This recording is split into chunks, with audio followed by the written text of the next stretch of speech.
I'm working at GameStop. I'm working close to 40 hours a week and going to school for like 15 hours. Mm-hmm. And it sucks. And I start falling into like not exactly what what I saw my parent, because my mom worked in retail and my dad was self-employed artist, really good artist, but like self-employed. So like I had two lifestyles I grew up. I watched, my mom work herself to the bone 60, 70 hours a week. And I watched my dad, kind of do his own thing. Yeah. And I'm like, what? Oh. And that's all I really knew. Yeah. So I'm slowly seeing myself. I'm getting worse grades in school. I'm falling out of fitness.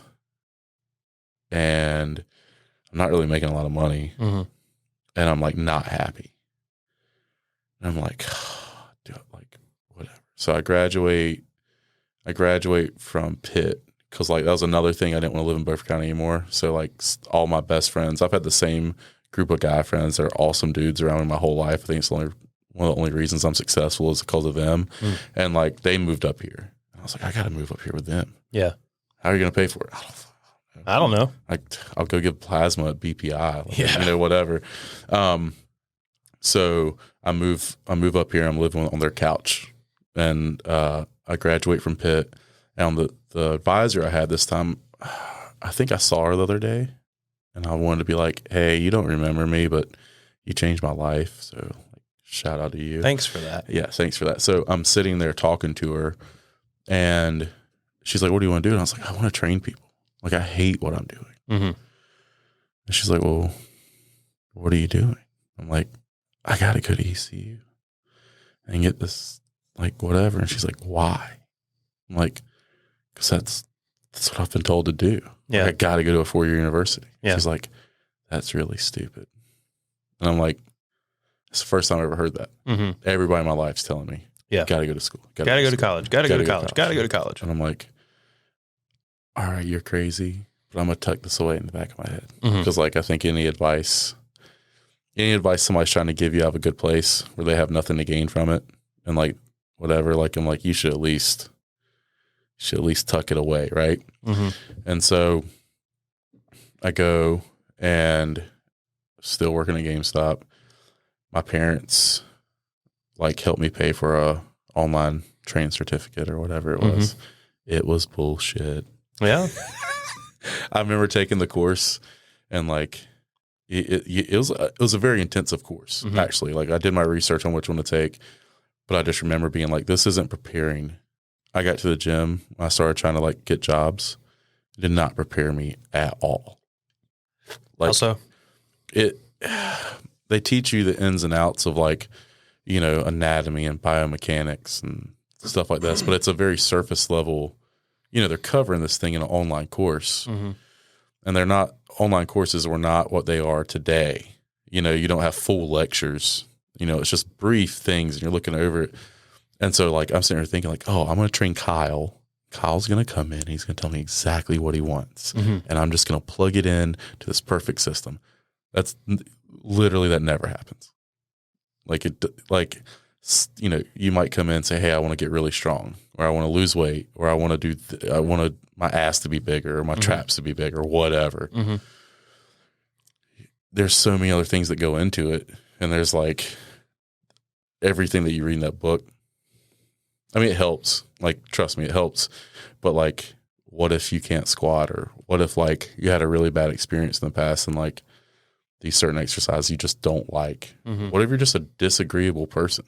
Like, you want to get trained, but you don't really like being told what to do, which I know that sounds like who would ever do that? A lot of people. Yeah. So it didn't, like, it was shell shock.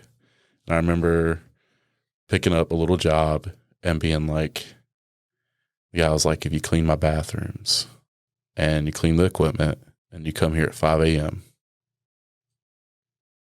after like 6 months, I'll let you I'll help you get a client. We'll see how it goes. That was horrible. But it got me used to, did it work? Yeah, it got me used to being like in the gym at 5 a.m., which is something that they don't tell you. Like, until you like, if you're a trainer, you're always going to be up early. Maybe not 5 a.m., but you're going to be up early, And it got me used to that, and it got me used to figuring out that, like, man, I can't go out and drink all night and do all these dumb things that I'm doing that don't really line up. And then the guy I talked about, Thor, earlier, he had opened a gym in Greenville, and it was East Carolina Barbell. And it was like legit everything I ever wanted in a gym. Had turf down the middle, squat racks, deadlift plates. The East Carolina strength team would come, strength coach would come out. They'd do seminars. Awesome.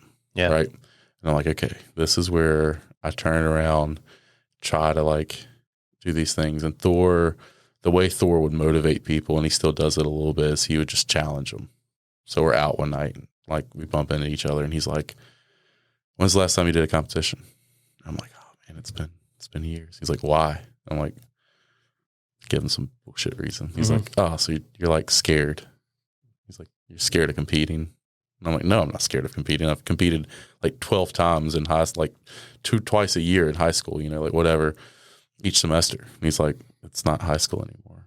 Yeah. And I'm like, he's like, you're afraid to see that you're actually weak." And I'm like, it just keeps going in. Going in. You're like, I'm not falling for it, right, man. Right, right. Okay. Right. And I'm okay. like, right. And he's like, "Why don't you come work at my gym and I'll help you get like strong again?" And I'm like, I am strong. You get home and you're just like looking in the mirror. I don't know, man. Right. Like I'm kind of small. Right. And so like, he's right.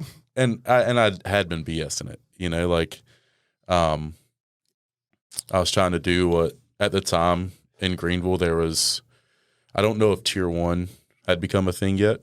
This was, I think, before Tier 1, or like if it was like a very small. Yes, same time period. So nobody had barbells, and that's all I was used to training with. No, like gyms had like one squat rack, and I was trying to really, yeah, it was weird, dude. Like even Planet Fitness has like kind of a squat rack. So like now it's become more mainstream. Back then, yeah, it was like each gym had like 1, 2 things. You know, when is this? Not to date you or anything. I'm gonna be 35 in July. Oh, yeah. So I was like 19. I thought you were about to tell me that you were like, I don't know, in your 40s. Old. And I was going to be like, you don't seem like you're okay. No. I was 30. So like 19. I was 19. However long ago that was. 19, 20. Yeah. You know? And so I can't really afford to go to Thor's gym, and they don't trust me enough to be a trainer. So I'm just continuing, but like in the back of my head, I just have this like Thor, like being like, you know, you're not good enough. And it's probably my insecurities. Like he probably never thought about that conversation. He did. Like we've had this conversation. We ended up being roommates. He's one of my best friends.